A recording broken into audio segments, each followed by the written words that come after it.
Well, hello and welcome to episode 206 of Retropower Uncut, and you join me here between a guillotine and an XJC, and we're going to have a little look at the rear of the XJC first, because we are on the latter stages of the metalwork on the back of this now. Matt is just getting on with fine-tuning the gaps with some lead. What else? What else would lead Dibner use? So he's getting on with fine-tuning some gaps here and there, and there's a bit of modification to be done to the boot lid around here in terms of changing the number plate lamps, I believe, which we're doing some changes around there. I'm not quite familiar with the plan there and the design element of that, but there are some changes to be done there. So yeah, that's what's going on there. Bit of lead work, bit of fine-tuning of gaps, and that's pretty much all done. Tom's finished the rear bumper, that's all done. And on the subject of bumpers, Tom has moved on to the front bumper, and he's currently working on that. That's a smaller job than the rear bumper was, because it's a one piece. It's got to be modified and set in a little bit tighter to the body. Some sections trimmed out of it to make it sit a little bit closer, make it look a bit neater, but not a drastic sort of, nowhere near as big a job doing the front bumper as doing the rear bumper was, because obviously the rear bumper was a three-piece and is now a single piece. So yeah, that's pretty much where we're at on XJC. It's front bumper, rear boot aperture, and getting the gap set on that, and then we're pretty much there. I missed another bit. The other section that's changed this week on this is that Matt has cleaned up. You'll have noticed in previous weeks the bodywork had been gradually looking more and more rusty in various areas where the lead work had been done. The zinc chloride flux that is used for the lead in the general vicinity of where it's been used causes surface corrosion on the steel, just because it is very acidic. That's generally cleaned off as best he can while he's doing the job. There's a limit to how much you can clean off when you've got to do more leading directly next to it. So now he's finished all the lead work on the main part of the body. Matt's been over and DA sanded all of the body panels to get rid of any of that surface corrosion that was there, cleaned all that up. He's also DA sanded off all of the paint that was on the roof, removed all the glue using thinners, and then DA sanded off all the paint from the roof. So now the car's completely bare metal and the rust has been removed, and he's then wiped that over with some WD-40 to temporarily prevent flash rusting again, until the point when we do the final prep for paint and do obviously the reblast and further operations. So it's a little way down the line until we get to doing the final prep. So we want something just to prevent that flash rust, so WD-40's on there doing that job. Matt's bunker toolbox over there doing sterling service now in the workshop. Really pleased with that. I still need to talk to the guys at Mac Industries and Red Dog Workshop. I haven't forgotten that you came to the den opening. It was really good to see you. They very kindly brought us a chair, a workshop stool on wheels, which the guys are making great use of over in the body shop. I don't think Mark had mentioned that, I'm not sure whether he did or not, but they're making great use of that in the workshop, in the body shop. I'd kind of like to have pinched it for the TIG table, but we need to talk about a slightly lower one for the TIG table, because it's just a bit too tall for me to use on the TIG bench for the foot pedal.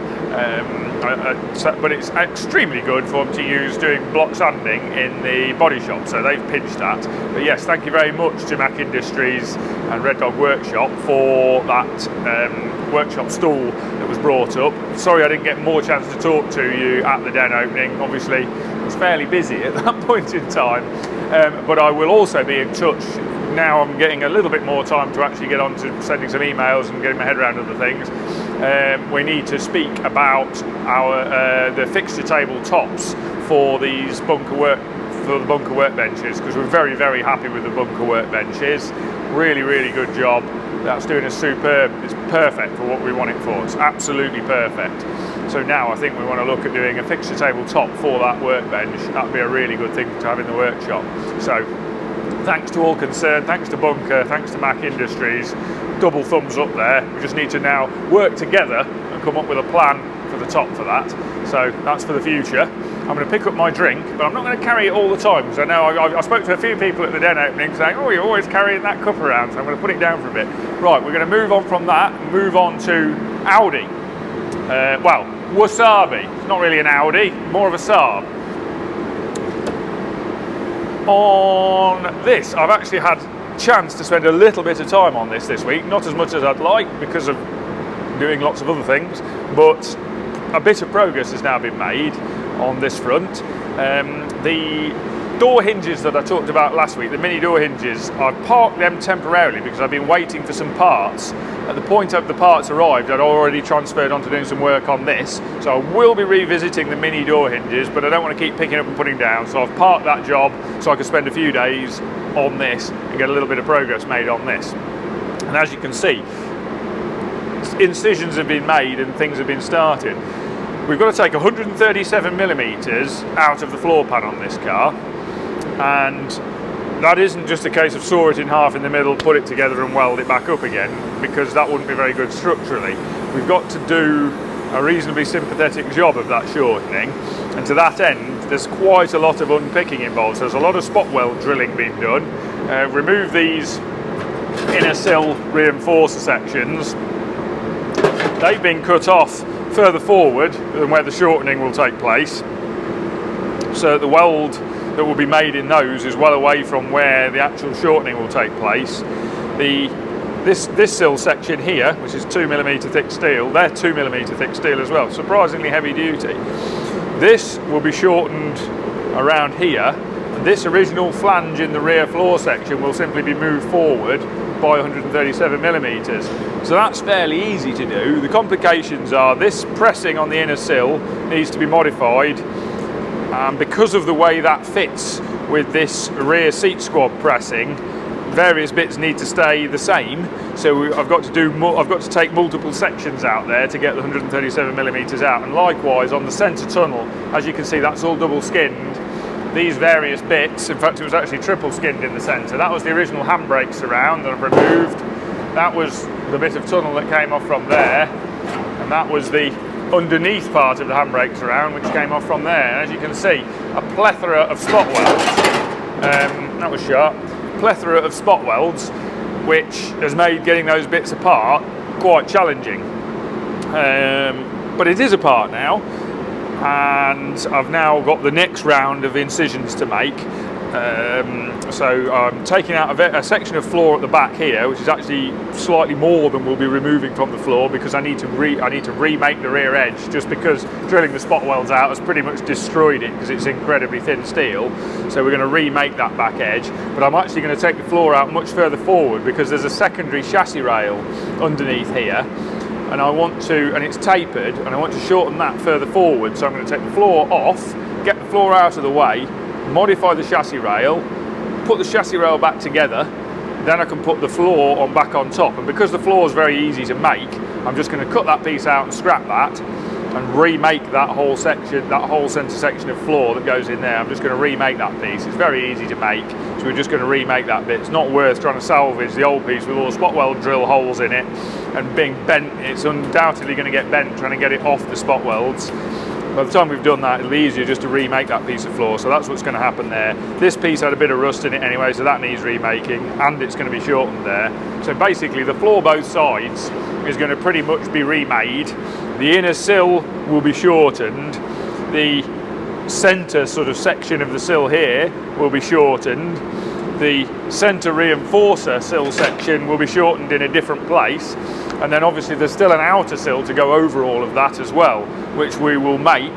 That'll be made to suit the new Saab body that's going onto this, and that'll probably be, I would say, we will be folding that in 16 gauge steel to go over the top of that lot. So the sill structure is going to be incredibly strong. The outer sill will be made in one piece, and the various alterations that have been made have all been made in different positions, and the panels that have been added will have been added, it's not just a case of sort of cutting a line through the car and welding it together. It's working out what the structure of the car was and how you can alter it without losing the strength of the structure. And that's the key to doing this job, is working with the structure of the car, not against it. A particular area that's going to be a bit challenging is this reinforcer that sits round where the handbrake goes, which is what carries the prop shaft centre bearing and one of the rear heat shields. Not that the heat shield's a very big load imparted on it, but the prop shaft centre bearing is a bit more so. and that's a bit of an organic shape. That's going to need a little bit of cunningness to modify that suitably, but that's nothing too challenging to deal with. But basically, once we've got a clear passage all through the middle, we've sectioned the sill suitably. The rear jig mounts will then be loosened off from the jig bed. That'll be basically made into a sled, and then we can slide the back end of the car forward, all in precise alignment, because it's still going to be sliding along the rails of the jig bed. Slide it forward 137mm, anchor that back in place, then we can rebuild the sills, and then we can focus on rebuilding the floor in between. So that's where we're at on Wasabi. Hopefully, once we can get that done, and we're not too far away from starting to clean up the Saab shell itself and get that in place. And then Jamie's cunningly reversing, which is a good one, because something's happened to the E-Type. Andy from Vintage Machines and Sam today as well have been up to do the initial trial fit on the new rear end for the E-Type, and I imagine you'll be fairly impressed by that. It's quite a nice piece of metalwork. I should point that out, that is steel, not aluminium, and that's a pretty impressive wheeled finish for a steel surface, and you can now start to see the revised shape that we're going for on this car, and that it is quite a heavy revision of the standard E-Type rear end. It's coming together very nicely. Sam, who is Andy's business partner, has been up this morning just to fit the leading edges of these two quarter panels, the front half. There's a weld joint down the centre. He's come this morning just to screw in place the front part of those quarter panels, just to check that the door gaps are somewhere near where they should be, to make sure everything's okay there. And then I think they're coming back early next week, probably Monday, to get this scribed out, tacked, welded and planished in down here. Once that's done, all of that's going to be removed from the car, taken back down to Andy's workshop, Vintage Machines, down near Rugby, down at Martin, near Rugby, where they will then scribe out, trim in, tack and fully weld, and then planish this weld line across the back here. And then there is various finishing, planishing work to do, where the confluence of these welds here has created a little bit of a low spot in the panel there, and once this weld also goes through there, there's definitely going to be a low spot there which needs planishing up. And there's a few fine-tuning bits to do. There's a little bit of planishing to do here. There's various little bits, and obviously once that's welded across, you know, the welding is the first half of the operation. The planishing is the second half. You know, the planishing takes at least as long as the welding to achieve. So you know, that's going to be the major task there, is just getting all of that weld line planished up so that's a smooth curve, true to the book. And that there's no pull in along that weld line, that it's all a nice, true, fair surface.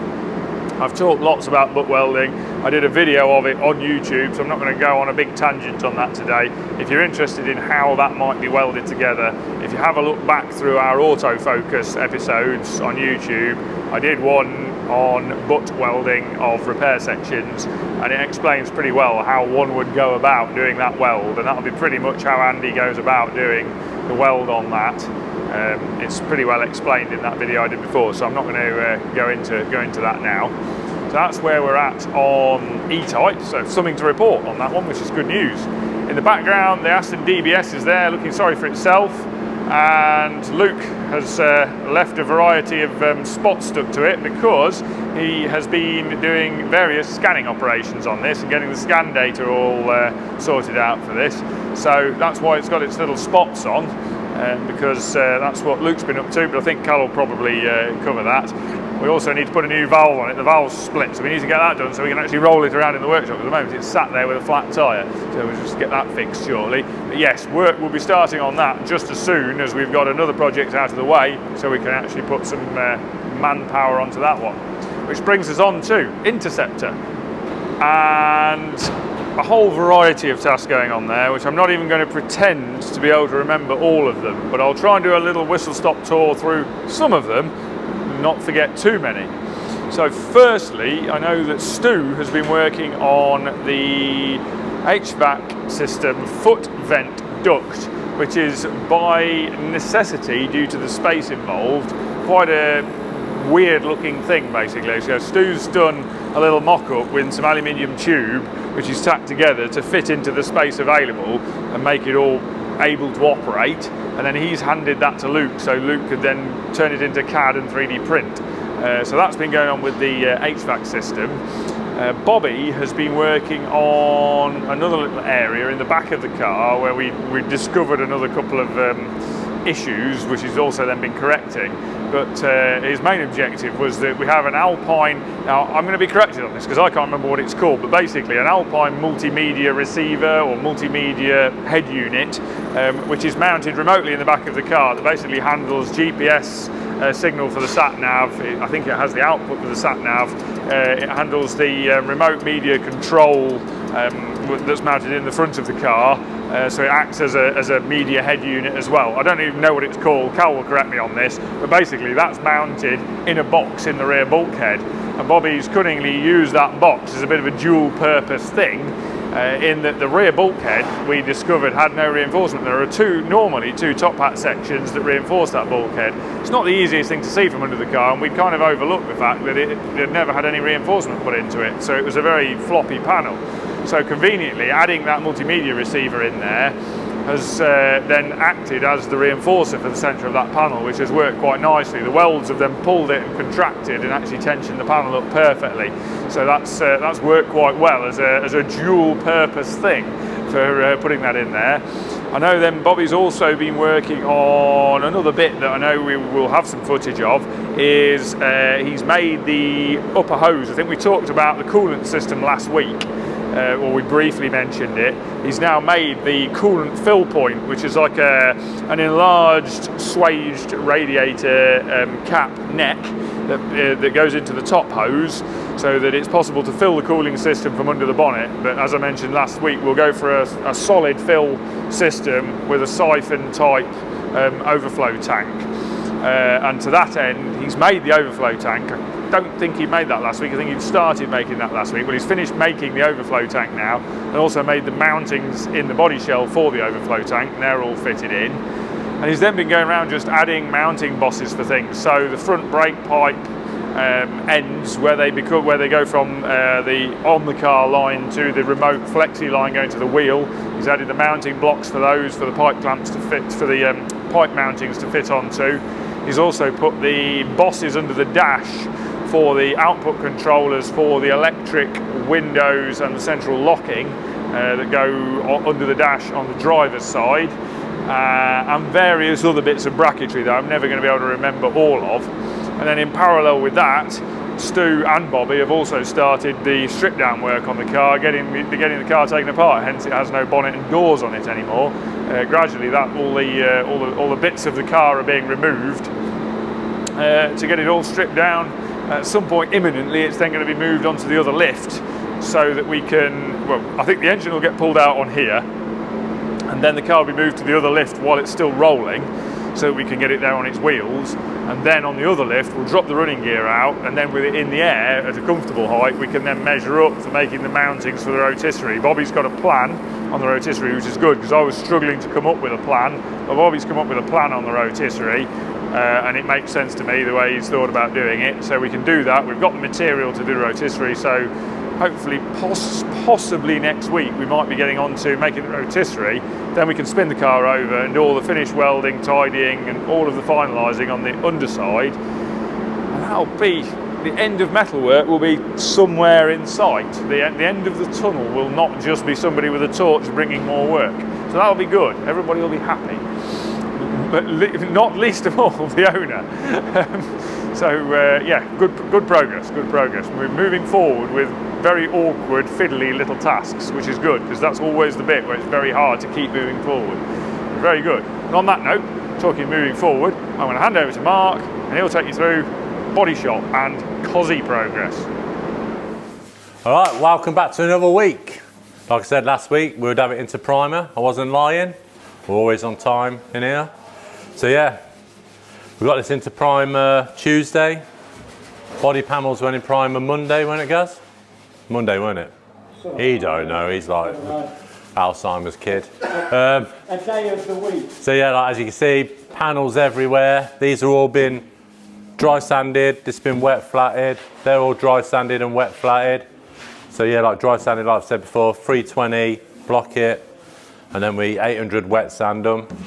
So yeah, so now at the minute, the shell, we're just dry sanding this for now, 320, getting everywhere. Steve's doing the painstaking engine bay of death, well, all the nuts and crannies, blisters on his hands, poor working quality.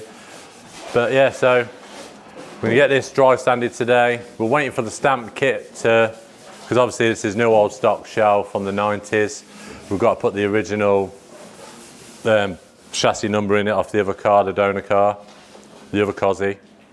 So yeah, so hopefully a couple more days we'll stamp it, get this back in there, into the booth. We're going to grade direct, which is the PU polyurethane paint, as we've said before. That's going to be like a very pale grey inside. Then it'll be back onto the spit in the booth. We'll do the Raptor underneath, which is going to be the Moonstone body colour. And then, so then it'll be back in here. It'll all be sealed, watertight, so we can wet flat it. So we'll wet flat it 800. And then, yeah, it's ready for paint then. So hopefully, I think next week you might see it directed and maybe Raptor. But I think you're still looking at another 2 weeks till you see the Moonstone blue applied, I reckon. Hopefully. So yeah, that's it this week. See you next time. So, thank you very much for that, Mark. And at that point, I'm going to shut up and hand over to Cal and let him take you through the assembly shop. Thank you very much, Nat. And you find me actually surrounded by incredibly colourful cars. We've had a bit of a move around and we just seem to have collected the coolest, most colourful cars in this corner of the workshop, which it's a pretty awesome sight to see. The one you can't see is behind you, which is Project Churchill. I'm standing back from it for the first time in a while, seeing it from a distance and just thinking, God, that shape just looks so good. But on the subject of Churchill, Adam has been doing the early stages of the engine build. So he's basically been getting the crank in, getting the rods in, and then checking the bearing clearances. So we do that with a product called Plastigauge, which is it's almost like little worms of plasticine, I guess, is the closest description I can say. And then you place those onto the bearing shell, put the cap on, torque it all down, and then take it apart again. And according to the width that material is squashed to, you know the clearance between the bearing shell and the journal, and you can go through and basically make sure they're all in spec. Now it's actually, I know Jamie's got some really cool footage of that process, so I'm going to leave a little montage in here now and show you that with music.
Right, I hope you enjoyed that. Moving on to these. So Project Kuma, we've been doing all of the final fit of the engine management loom, which is now all in, air filters on.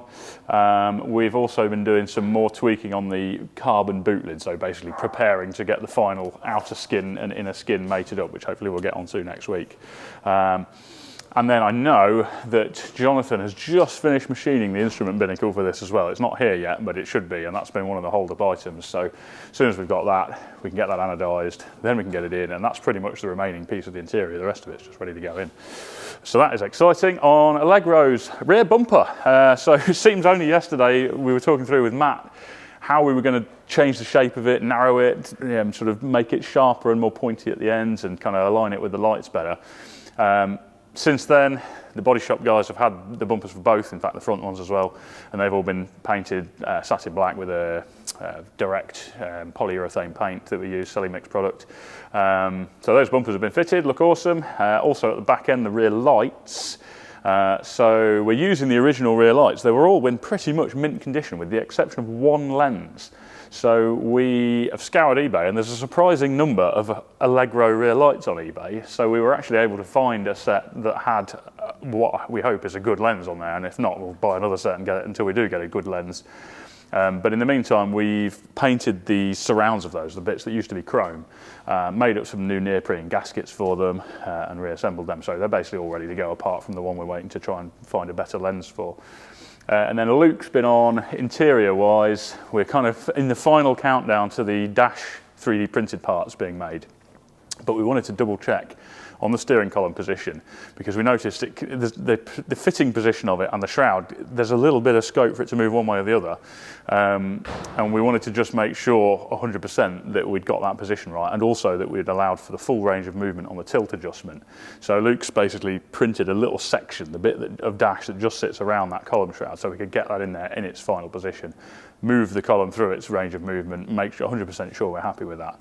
And there's been a lot of that this week, basically me and Luke reviewing dash components and other components for this, because there was a heck of a lot. So all of the entire dash assembly is either 3D printed parts or billet machined parts.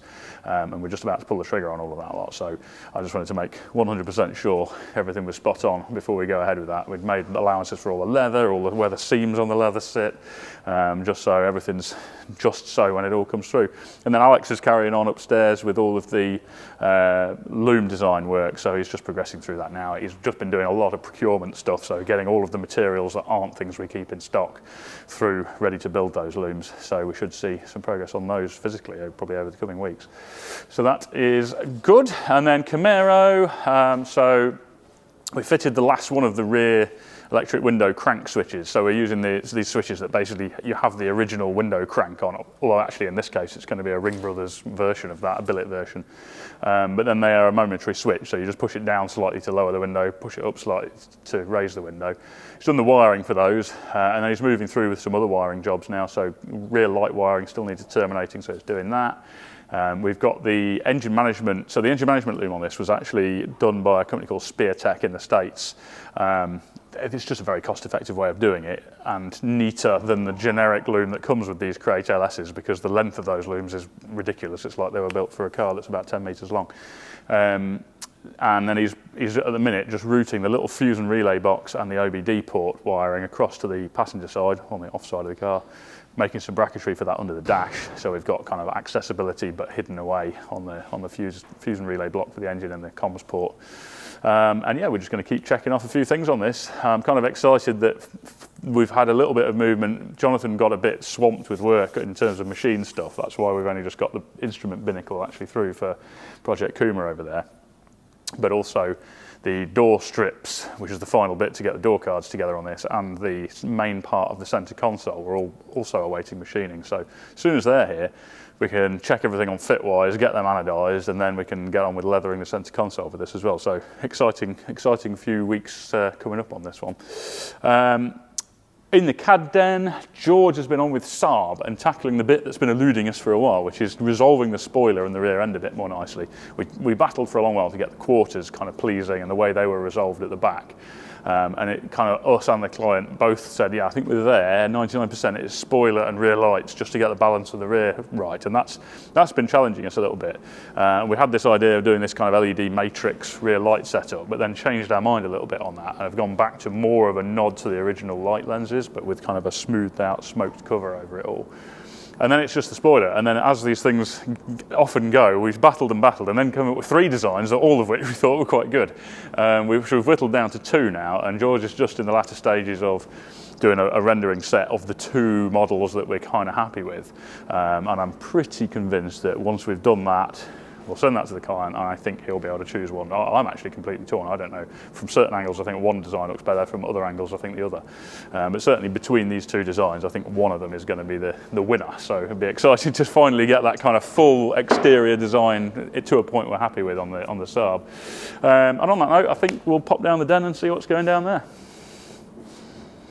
Welcome to the den, and let's see what's going on. So we'll ignore that absolutely insanely cool BMW over there for the minute, and we'll dwell briefly on this MG. So we talked last week, I think, about the fact we had this in to estimate quite a lot of interior work. So re-upholstering a lot of the interior, new door cards. We're talking about possibly putting MX-5 seats in it and re-upholstering those, re-upholstering the dash top, new carpets. And then we want an audio system in it. So I think I did refer last week to the fact we had a bit of a plan in terms of the audio system. Going to do a custom center console. At this stage, it was basically here just to estimate all of that work. So we've now done that, and that estimate's been handed over to the customer, and he can kind of decide whether he wants to do that in chunks or whether he wants to do it all in one go. But while it was here, the customer also wanted us to do our mechanical inspection on it, which Nick has now done. I'll talk about that in a bit more detail regarding this Jag here, but that's now done. So this is now ready to be handed back this weekend, and then he can go away and think about what he wants doing on it, which bits of the interior work he wants doing, and also which bits of the mechanical work we've suggested off the back of the report. I would say though, Nick was quite impressed. I don't think he approached this one expecting it to be absolutely amazing, and it actually his response was that it's a pretty nice thing underneath, and the engine is extremely sweet in it. So John Eel's built V8, and I don't know the power on it, but it's a nice thing. Moving on to this Jag. So this was here for the sort of mechanical report and formulation of an ongoing maintenance schedule for it. I mentioned last week this has come up from a client in Madrid, and we have now completed that work, and so I thought I'd talk a little bit about that. So what we do is get it up on the ramp and do an absolutely meticulous inspection throughout the whole car. So it's way more in depth than an MOT. This will cover things like doing an analysis of the oil, checking the sort of antifreeze ratio in the coolant. We also get it on our alignment setup and do a full 4-wheel alignment on it, and go through everything with a fine-tooth comb. So not only looking at the structure of the body shell, all of the things you would normally do in an MOT, of course, like suspension bushes, play-in bearings, all of that sort of thing. Also cosmetic stuff, so going around the car in here under decent lighting, really analysing the paintwork and what condition it's in, and whether some bits might need repainting or some bits could just be have paint correction work done on to bring them up to scratch. Looking at the interior, looking at things like the health of the battery, the charging system, all of that, and it's all recorded in minute detail in photograph and video form. And then a report is compiled. And then you, at that point, essentially your car is, shall we say, on our books, and you get a service book, which is specifically printed for this car in this case. And then essentially each time you have work carried out, starting with the inspection here, you'll get a QR code in this book, and you scan that code, whoop, and that takes you through to all of the information you need. So in this case, all of the photographic information, where relevant on these photographs, when you click in them, there's a caption there, which explains what you're actually seeing in the photo. And then at the very bottom, where the attachments are, we've got our alignment information. which is also referenced in the written update, and you've also got the full report next to it. And that's basically where we go through, give you a full summary of everything that we've found on the car, which sort of complements the photographic stuff. And then recommendations, essentially along the lines of really urgent things, safety related things, right at the top of the list. Things that would be kind of not essential, but very nice to sort in the near future. And then kind of more cosmetic details, interior stuff, things that would be nice to bring the car up to a really high level. And a broad sort of cost estimate for those initial jobs that we've suggested on there. So yeah, that's what we've done with this. And there are also things as a sort of combination of our general knowledge of the car world in general, just from the masses of experience between all of us that we've got, and the beauty of being able to search online these days. We can also look into particular problem areas. So these were very well known that when Jaguar switched the X300 era, when it had the straight six, the AJ16 engine, when they switched to the X308, this was the first instance of the V8 engine instead. And the very early engines had Nickel coating on the cylinder bores, which is actually quite common. There was a few other cars of this era, particularly V8s, BMW did the same. And the sulfur content in the fuel was quite famous for deteriorating those linings on the bores, because essentially when they'd done all the testing on the engines, they were using different grades of fuel, and stupidly hadn't accounted for the fact that in some countries, some regions, the sulfur content is different, and that does cause problems with them. And they had a lot of engine failures early on with the cylinder walls sort of wearing prematurely and losing compression. So that was something that we were mindful of. And also on the early ones, they were quite notorious that they used plastic guides in the timing chain run. And they had a habit of falling apart as well. So one of the things we've specifically focused on this, although there's no signs that there are any engine-related problems, we wanted to have a look into that and just make sure there was nothing to be concerned about. So we're going to do a bore scope inspection down all the bores, and we're also going to have the timing covers off just to see whether this has got the earlier plastic tensioner guides or the later metal ones. And then if they are the earlier plastic type, then we will be suggesting to the customer that we replace those with the later type, do the timing chain at the same time. Hopefully there's no issues with the bores. Certainly it drives absolutely beautifully. I have to say, as a general observation, this car is an extremely good example. It's got some of the usual things. The rear lower damper bushes always deteriorate on these a bit. The uppers on the front have a little as well. A little bit of play in the wishbone bushes, but these XJs are quite renowned for killing damper bushes and wishbones, I think, just because they're a very heavy car. So yeah, lovely thing, supercharged V8. And yeah, we'll be carrying out some work on this over the coming weeks now off the back of the report, and we'll keep you posted on that. And then we have over here this absolutely gorgeous BMW 2002. So let's call this an evocation of a 2002 turbo. I think it's probably a 1600 Ti or something like that, made to look like a turbo, but rather specially, it has a non-turbo engine in it, which is a Honda S2000, which is probably one of the best naturally aspirated four-cylinder engines ever made, so an absolutely exceptional choice in this car. And this is here, similar reason, this is a perfect example of somebody where our services are really well matched, in that this person bought this car already converted like this, already had this engine in, already had all the work done on it. So of course he's not really had the opportunity to go over everything in detail. Perhaps he's not a massive petrol head who would be, well, I'm sure he's a petrol head, but not somebody who would necessarily be able to do all the work himself. So again, that's where we step in. We're doing the full report on this, and we're actually partway through it at the minute. Going through everything with a fine-tooth comb, and we'll present a report back, again broken down into the same things, with things that are safety critical. There's a couple on this that we were a little bit concerned about. I think there was actually one on the MG where the fuel line was breaking down a little bit to the filter in the engine bay, so we replaced that before we even drove it. And on this one, I think we're awaiting road test because it's been lowered a lot. There's a lot of negative camber on it, and actually the inside edges of the tyres have about worn through. So we're doing replacement tyres on it before we road test it. But yeah, stunning thing, and I really hope we get to make sure it is as good mechanically and underneath as it is on the top, and that the owner gets many years of enjoyment out of it. And on that note, If you want us to look after your car here, get on the phone, get on the email. You can email Nick directly, nick@thedenautomotive.co.uk, or look up the number on Google and give them a call. And we look forward to having your car down here and maybe seeing it on the YouTube. Oh, hang on, back here again. That was a good ending, wasn't it? But I forgot about Richard. So Richard has been working on the Capri Classic seats, and here he is to tell you a bit about that. How's it, everybody? Good to be back. So yeah, this week it was pretty much just Ford Capri console. So last week you saw me with these foam pads. Saw a lot of cutting and shaving and brushing with the metal brush. They came out nicely, really comfortable. Customer is happy with them.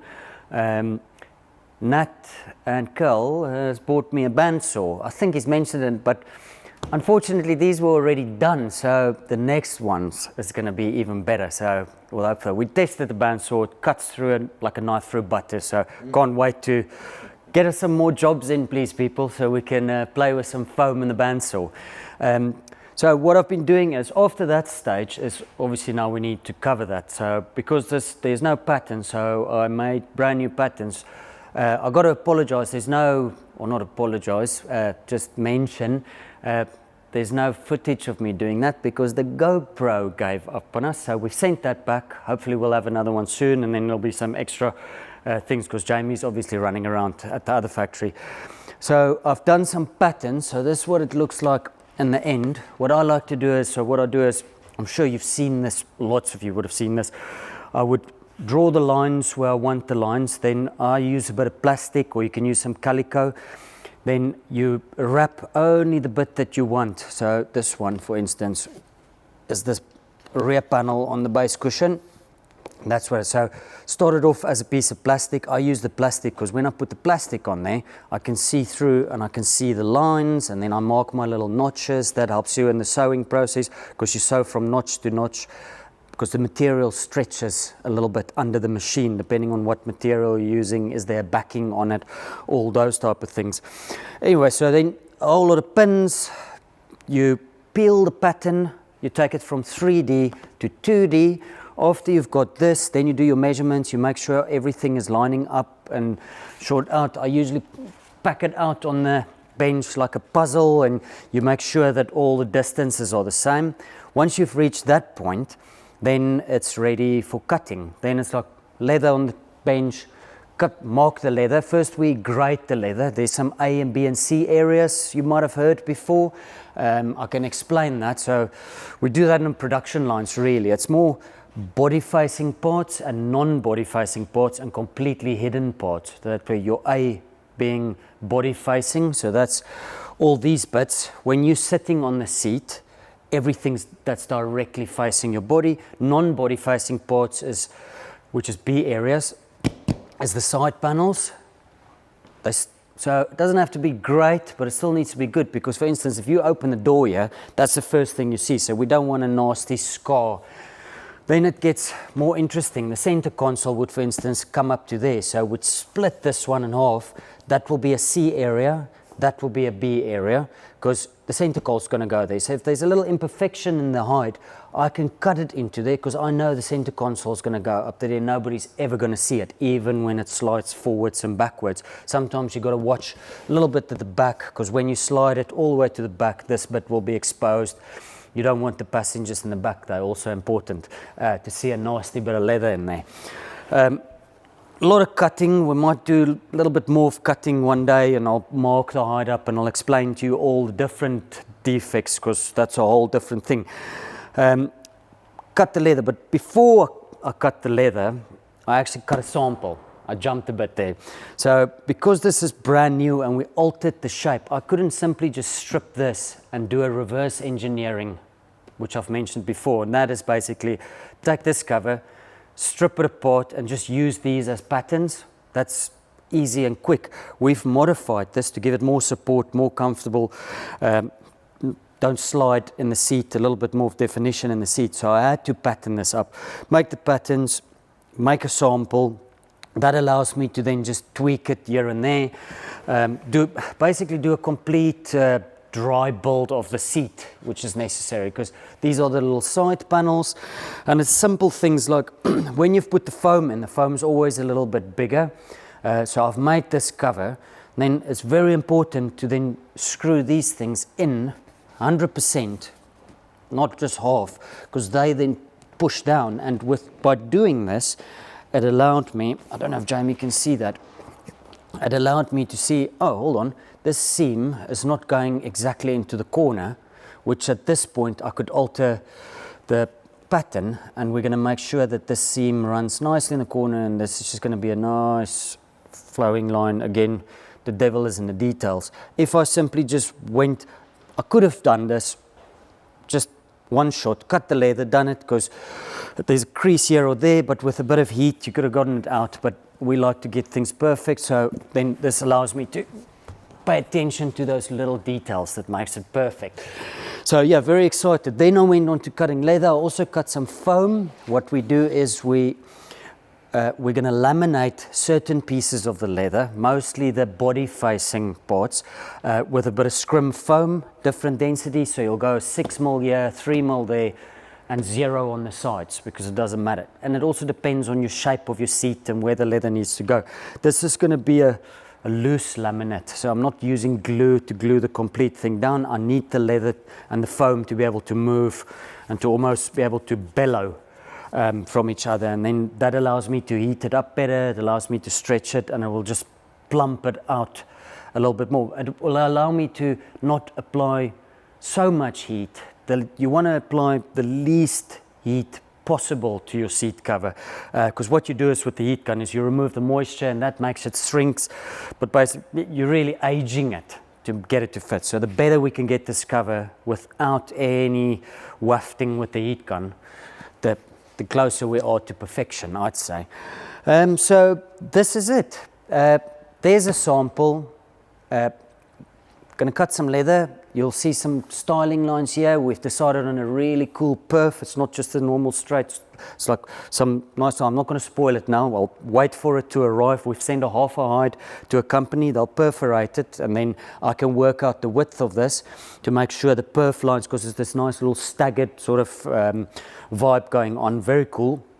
And that's going to allow me to work out these accent strips just to get them perfect and let the perf lines run with these lines. So that's going to look really cool. You should see that in the next week or two. And that is about that, Jamie. The rest is now just, pedal to the metal and get it done.